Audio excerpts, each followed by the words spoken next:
Hey guys, it's Alexandra from yarncraftsandcoffee.com. I wanted to pop in real quick and show you how you can add a simple round of single crochet around a project.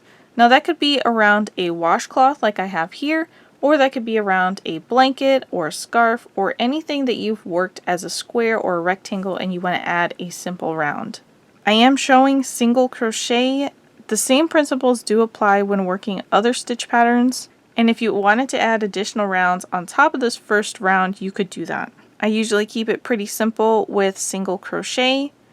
On washcloths, I'm usually doing just one round, but on bigger projects like blankets, I'm usually adding several rounds. So you can build on top of this, but I'm just going to show you this really simple single crochet one round border around this washcloth. This is my sport weight Haley washcloth. I'll pop the link to this down in the description box below. It's worked in half double crochet rows. So we're going to talk about working across the top and across the bottom, which is a little bit more simple. Very similar to how you do it when you're working in the pattern.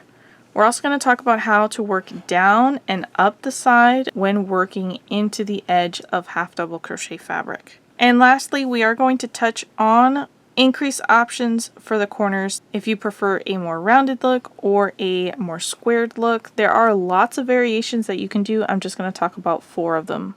I like to work my borders from the right side. You can decide which one you want to be the right side. Let's go ahead and get started. Chain 1 and turn. In this very first stitch, we're going to work 1 single crochet. Insert your hook into that stitch, picking up both loops, yarn over, pull through, 2 loops on your hook, yarn over, pull through both loops. Insert your hook into the next stitch, yarn over and pull through, 2 loops, yarn over, pull through both loops. Insert your hook into the next stitch, yarn over and pull through, 2 loops on your hook, yarn over and pull through both loops. So that right there gives us 3 single crochets, and they have the same V shape here at the top. We're going to continue working single crochets all the way across the top here until we get to the very last stitch. Now I've made it to the very last stitch here. I've single crocheted into all those stitches along the top, and we need to decide how we want our corners to look. There's a couple different ways depending if you like rounded corners or if you like squared corners. So number 1, we need to increase in this last stitch and in each corner stitch. That means work multiple stitches in there so that it will lay flat. So if you like a rounded look, you can work 3 single crochets in here, or you can work a single crochet, chain 1 single crochet.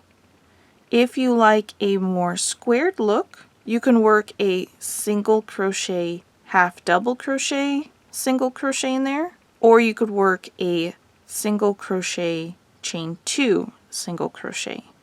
So decide what kind of corner you want, rounded or squared, and you can try it out, and then if you don't like it, just frog it back. I'm going to do a single crochet, chain 1 single crochet. I'm just going to go for a rounded corner here. But right now we have 3 stitches in the corner, as the chain counts as one of those stitches. And I'm going to repeat this in each corner.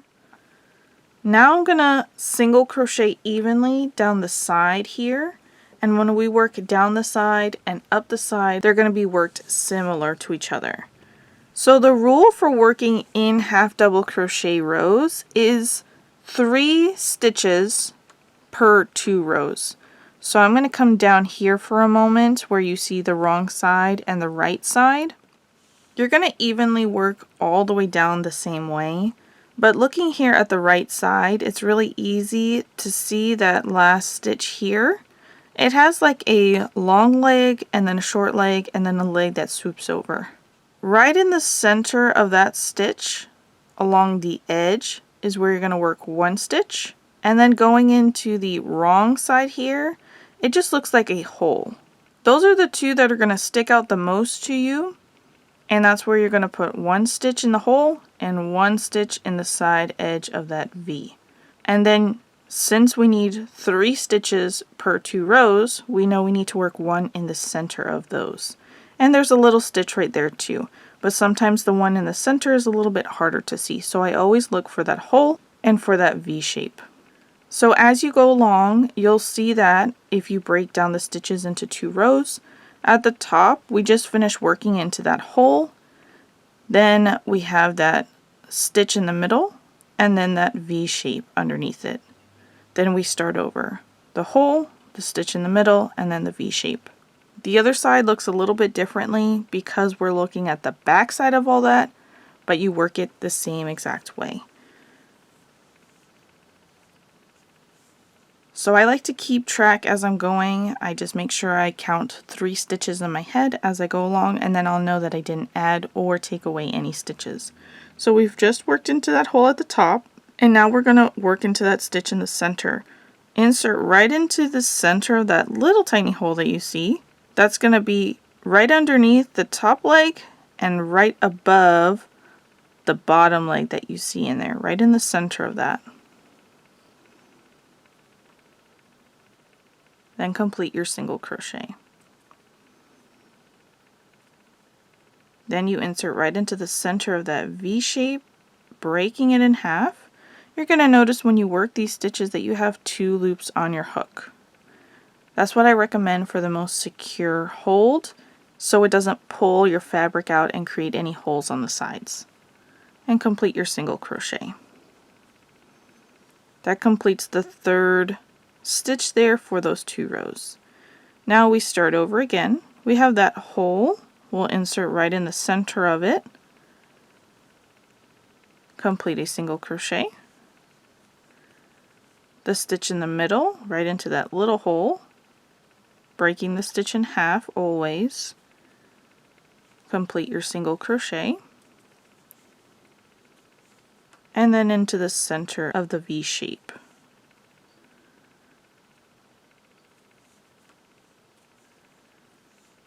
And that completes the next set of 3 stitches for those 2 rows. And you're going to continue working that way all the way down. I always recommend working this way where we're breaking the stitches in half to work as close to the side edge as possible, as opposed to working in between the stitches, because that usually creates a lacy pattern on the edge. And working this way into the side edge, it hides it a little bit better. So into that hole, into the middle stitch there in that little hole,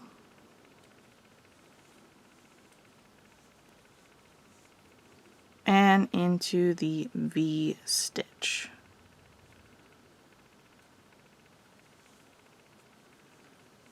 Alright, continue working all the way down the side until you get to the end. Here towards the bottom I have one more stitch to complete my set of 3. And then I've reached the last stitch, which is attached to my beginning tail end here. That's one of the corners where we need to increase the same way as we did up here. Whichever pattern you picked for that one, you'll repeat it here. So I did single crochet, chain 1, single crochet. And if that stitch opens up for you, it's because the slip knot is not secured. So you could just hold on to that knot in between your fingers and pull the tail end, and it'll close that back up.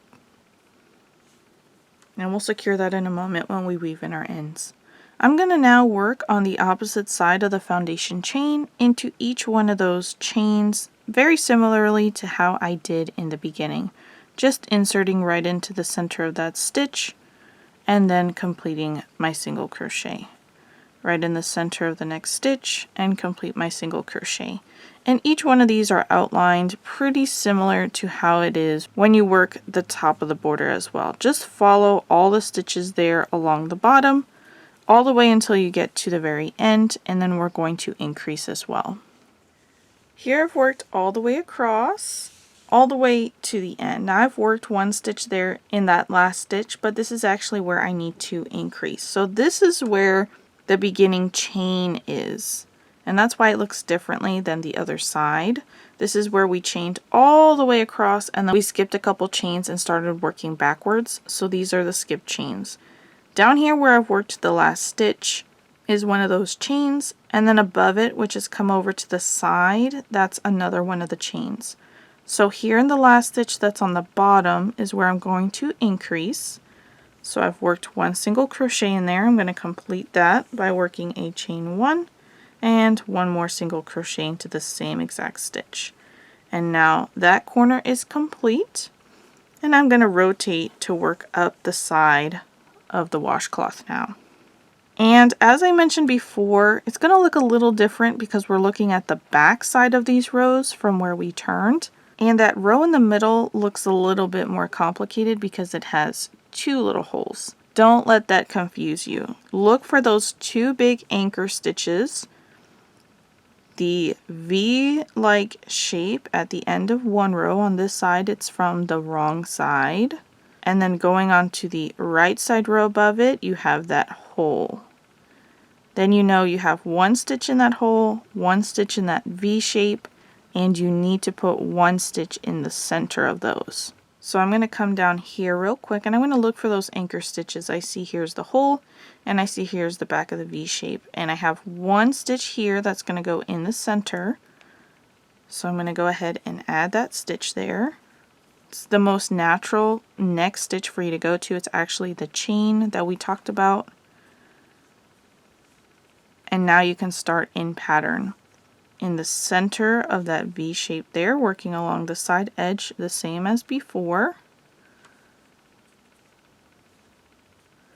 Then into that middle stitch. And sometimes we don't get 2 loops on our hook. So you can push through that small hole there at the top and you'll just have the 1 loop on your hook and complete your stitch. But when we work the next stitch here in the hole, that does pick up 2 loops, and that's going to secure our stitches so that we're not pulling the fabric up here where it's only worked into 1 loop. Otherwise, if we worked all of them into that 1 loop, it would separate that fabric there. Now we'll begin the pattern again, right into the center of the V shape.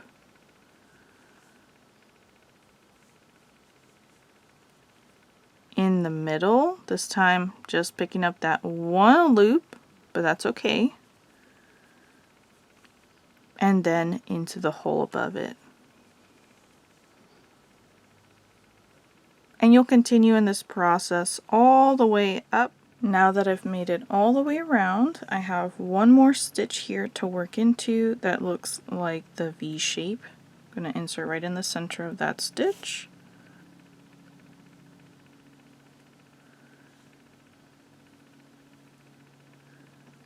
And now I've come back to the beginning. In that same stitch where I worked the first single crochet, I'm going to insert my hook there, and I'm going to work 1 more single crochet in here. And in place of the chain that we've done on all our other corners, we're going to slip stitch join to the first stitch. Insert underneath both loops of the first single crochet, yarn over, pull through that stitch, and then through the loop that's on your hook.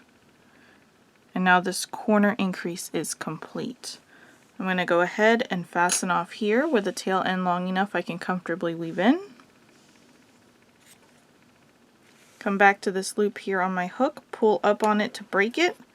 Then I like to bring it to the wrong side. So I'm going to insert from the back to the front into that same stitch that I slip stitched to, yarn over, and pull that tail end to the back. Now I'll grab my tapestry needle and weave in my ends. Guys, thanks so much for watching my video. If you enjoyed this one, it would help me out a ton if you would smash that like button to let YouTube know that you enjoyed it, and subscribe to my channel while you're there. Make sure to pop down in the description box below for the link to this washcloth tutorial, which is from my 2024 Mystery Washcloth Crochet Along. Drop me a comment below and let me know, what are you going to be adding this border to? What kind of project are you working on that you're going to be adding this border to? I'll catch you guys next time.